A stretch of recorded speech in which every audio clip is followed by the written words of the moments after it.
Nabino Kinshasa, Brazzaville, Moki Mobimba, vous aurez la serviteur Nabino, Kinshasa, le terminateur de la presse.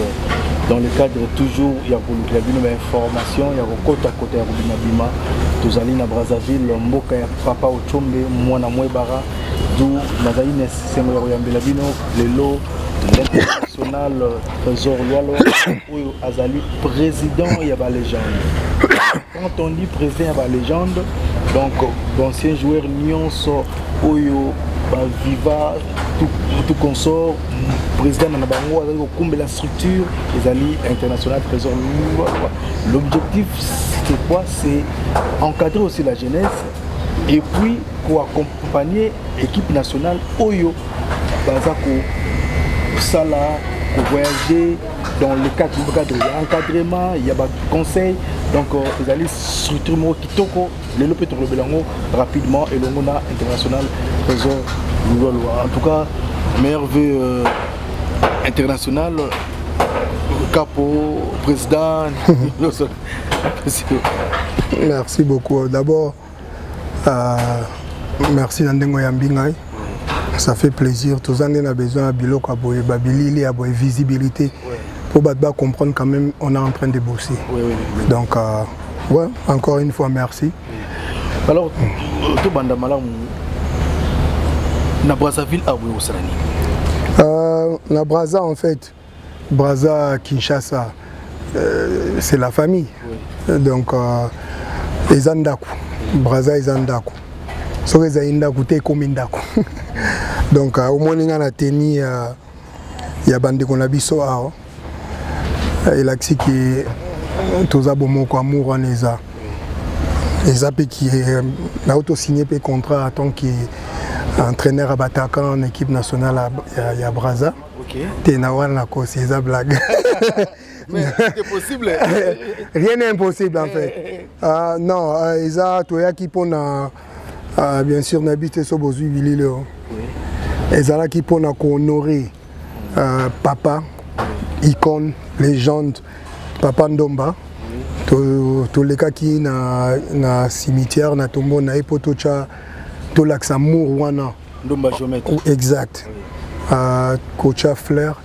Et en même temps, tu bête moi match moko to ba légende ba icône na biso na ba légende ya icône pour na ko honorer papa icône na biso atika ki biso quoi.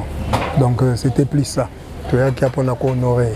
Mais contact belé mais oui, ils ont eu l'opportunité de relancer mes dates et vous allez après en février tous un match na Congo contre la légende où ils allaient qui a honoré, ils allaient pas vraiment plus qu'ils n'ont gagné ou bien mais en février vous allez vraiment match aller-retour, je crois retour ils allaient na août si je ne me trompe pas, mais tout on a février et vous avez longo na bandeko pe msusu ba surprise ils allaient belé ba athlétisme ils allaient ba bandeko ya côté on a côté kuna ko kima po bazo préparer pe pour na compétition na bango pour ko salama pour ba Kenyan ba Éthiopien ba gagnera tout pe to lingi Congo so na bi Congo je parle de tous les deux côtés. Donc, mais bah, surprise, un match aux allez en février, date aux hommes.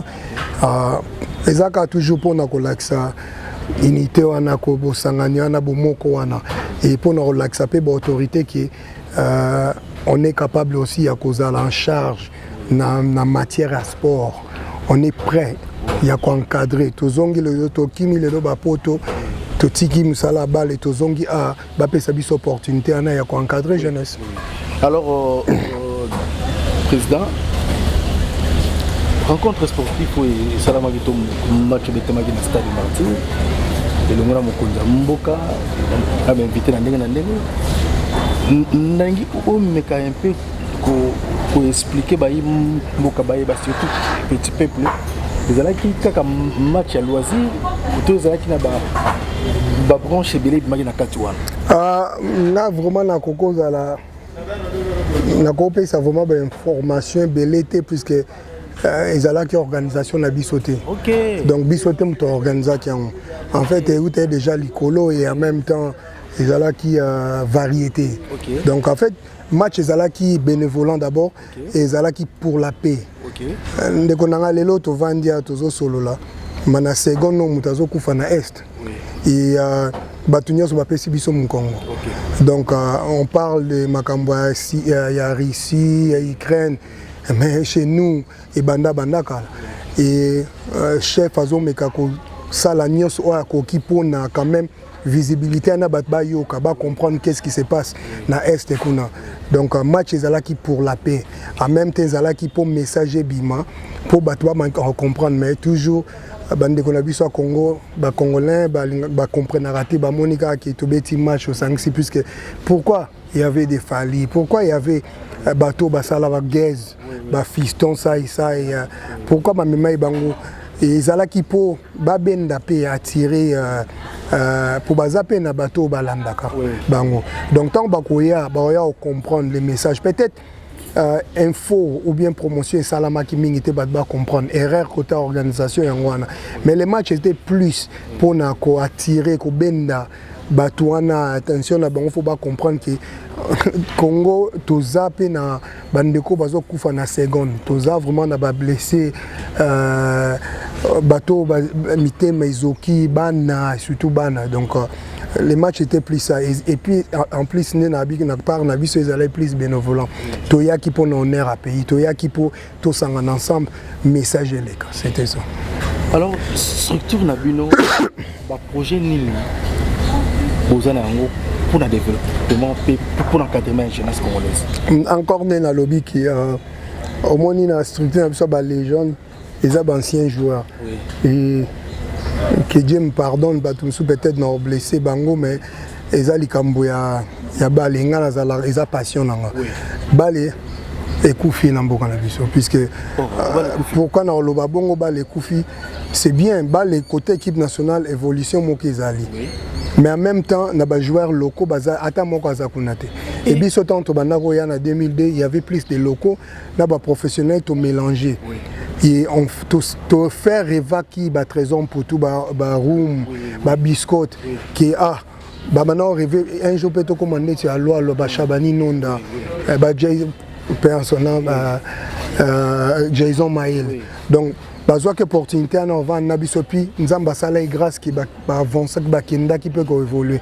Et là maintenant bana na biso championnat et comment na Bongo au moins na stade batu bayaka les souhaiter équipe nationale match ezali mais promotion ezate mutaibité équipe en fait tolingi to zongi sali susu hein tolingi il faut travailler avec la fédération. Pourquoi pas bisope ba joueur to kota na fédération, pourquoi pas to kota na comité o et décider maramba bali. Donc on a tous un souci wana mon frère na refusé ko bet l'Angleterre pour na ya ko bet na pays nanga et qui oui Dieu n'a fait grâce na beti na zalaki captain, mais maintenant ici si comme ici il y a travailler si il y a zongi ça balé na biso na niveau parce que vous aurez tant peine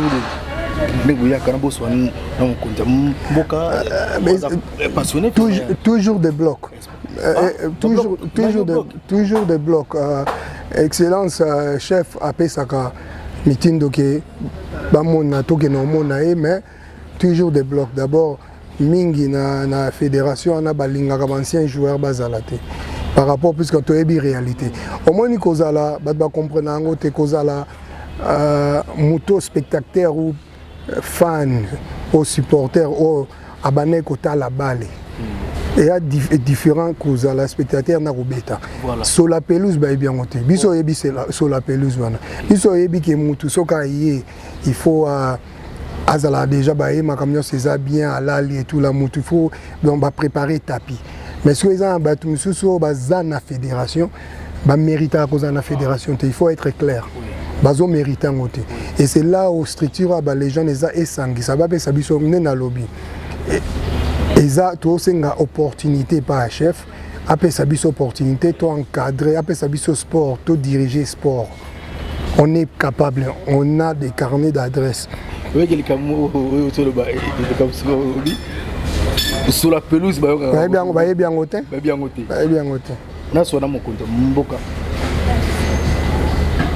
mboka garant de la nation Fachi Beto Mukantombolo bayambi international trésor lola oyoki pe oyebi bien souci na bango ya ba légende nyonso ezali ki sport ya mboka na biso ekende liboso.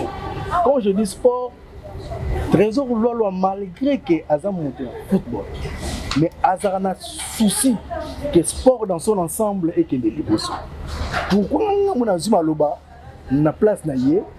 Pourquoi comment que trésor lola azo lela te mutatiki poto ay zongi na namboka accompagner chef de l'état poto tchaye bakal mutolinga accompagner chef de l'état na domaine ya encadrer ba jeune lelo yo discipline nini oye l'équipe football na masse bino bolingi bo faire échouer mandat chef de l'état bino boza ba leader mokonza mboka en tant que journaliste et en tant que communicateur privé na statut de casquette motusu ongana zaka nango.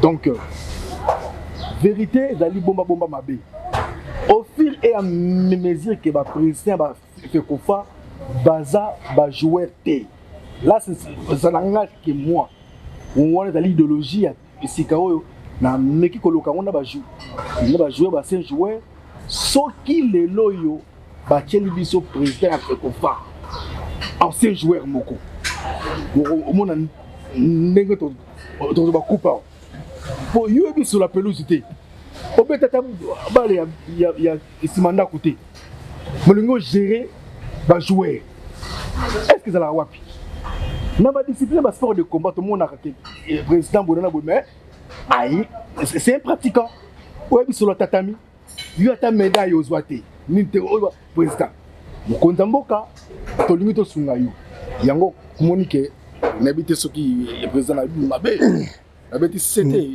pas chef. Non, je crois le bignoso chef surtout zawana toujours zela kakayo on a mona je suis sûr que yambi batebele ba musicien ba nyonso ba comédien maintenant aux opportunités te opesi biso opportunité on a te ya kokuta nao makambe beleza o solo nao mais toko lo bango boité il faut tokuta nao pour oyo kabiso puisque tolingi évolution ya sport na biso ezonga na niveau en ezalaki et en même temps aussi tozana pona ko soutenir vision nao ko encadrer jeunesse wana ezana makambe beleza na bina fongola lelo ba na biso ba komi bakulu na par rapport ya manque d'activité ba terrain za lisusu te siganyo zo muto azwa tongi na habité soto linga to komandeti Hong Kong soto kende wapi donc makambe beleza osolo no chef ngana ya kana kota bali to vandelika kota sport en fait nazala kaka égoïsme te côté à balle était mais sport en général puisque soto tali ba compétition mingi pe sala na francophonie to zwa ki bandeko belé o ba gagna ki ba médaille ezala kaka na balle était il y avait ba catégorie belé à sport ezala ki wana donc auto senga kaka pesa biso opportunité à okuta na auto solo lo yo kabiso quand même mais ce qui est vrai on est prêt il y a quoi kozwa charge na sport il y a opesa biso opportunité pe to sala misala na biso génération sans complexe donc ezaka ngate tozana ba papa je crois pe aussi ba papa na biso mondialiste wana ba icône na biso bazala rapé na souci ya osolo ano po bazala na makambo na mutema o ezala ya bango balobelao donc tozana bango si to kita na génération lelo pe mboka na yo ko région na biso po atiki bale donc lobby pesa ba chance lobby pesa ba jeune mususu donc eza structure mo salami pour na encadrer jeunesse mais pour ça là il faut opportunité. OK mais quand même bon moi stratégie mon ki bosso la kana on actuel ministre sport ministre AESI zo solo la bien tozo solo anaye to le bapé vrai koya na biso ministre a contribué. OK ndeto kaitsaki délégation na le ministre a fait ça a sali par na ya na oya koka kipoto koma donc soka sala kité ngoza la to embrièment et to ngai to koma na délégation na te batumsu banga batikala donc azo solo là et en même temps azoye bapé sport ndengeni évoluera donc tozana masolo solo anayi pourquoi pas y pas même biso pas chef puisque yende azali mo continue biso pe donc to komi na suka tozali na fin de l'année na habité président ba projet belé au bozaki nango mingi salité bo salité manque à soutien manque à moyens na manque à accompagnement dirais-je na habité ni no ko bisa ba obalinga sport parce que na Brazzaville na Kinshasa monde entier de lorsque tu es au la G mutalinga mona ba légende contacter au moni présent ba légende mutalinga soutenir ba légende contacter au moni structure pour ceux qui te lo baté ba okanisaka ke trésor lola la kutanga Fatia Zorambonga liaka chance vous a réuni vous a même moral pour un objectif il y a encadrement jeunesse puis il y a quoi accompagner sport na biso qui liboso. D'abord comme na temps ba fête nous avons vraiment pesa ba o bazangi moelo Carolia et biso na part na biso pour na zape na fondation na ya Trésor Loala. Je crois que semaine to kendo visiter moi ba orphelinat. Pour anniversaire le 26 Le 26 oui. Idée n'a vraiment zalaki na kende na est na kendo liata puisque le 25 est anniversaire ya papa normalement nazala na Turquie pour to kundai na Turquie normalement na kenda kuna ocha moi fleur mais na ngana profiter l'opportunité au ya osala moi don na orphelinat ou si tout va bien peut-être na ko kende kaka na est wana na camp collier atana na balé qui bande kokuna donc ouais ba meilleur ve amutunya batunya son nzamba sala ke toko na 2025 na bonzambe en paix et ba projet exacto année au to zalé na Bwende na excellence Gilwando to inauguration stade nae bacho pe salama ki pona pe lelo pe to ye awa na Brazza tozo bundaka malembe na bato basengi bayamba biso en tout cas, nous avons l'opportunité à vraiment saluer dans le chapeau na yemoko le boss Zidane puisque Kouvana Nabiso yem tazwa ki biso en charge. Donc en tout cas boss Zidane en tout cas merci beaucoup et nzamba abaksela yo na yo ideba na obaleki na yo et bamisusu bazongi na moi eloko olia pour na Noël donc en tout cas encore une fois merci beaucoup. Vous tenez maman Claudia té maman tozui opportunité té mais je suis sûr que nzele au fond maka to mona et puisque toi ande na bi toza na match na février et puis to beta lisu soir donc eza opportunité moko nzela moko pont moko salami pour na biso na bande koto travailler ensemble pour na ko tombola vraiment balé na biso. Donc so Brazzo beta tozala total rapport bandi ko na biso ba gagner. Je suis sûr bango pesa la bongo donc eloko minga olobezate na suka wana kota ba légende to pesi bino ba bonne fête mingi et merci encore une fois ndengo ya mbinga et to continuer bossa bino nembo sala ke ba légende e panzana. Oui. Honorable André Wameson Kwalolo qui directeur de cabinet adjoint chef de l'État élu à Songololo. Les gens de l'État, bana posa pe ya encadrer ba jeune ya Kimpese, n'est-ce pas notre solo? Bien sûr. Honorable André Wameson voilà le directeur du cabinet chef de l'État. Bien sûr, tous allés à ando tolobi eza encadrement zaka koto na teza partout tout sangani na bande ko na biso ba papa ngapi ba koli donc tous ay belé tous olinga ndé tolobi slogan na biso eza génération sans complexe donc banana ba ene na biso ba icône na biso tie kita na tous les deux côtés donc on est là on est dispo so bazan a besoin na biso donc pourquoi pas.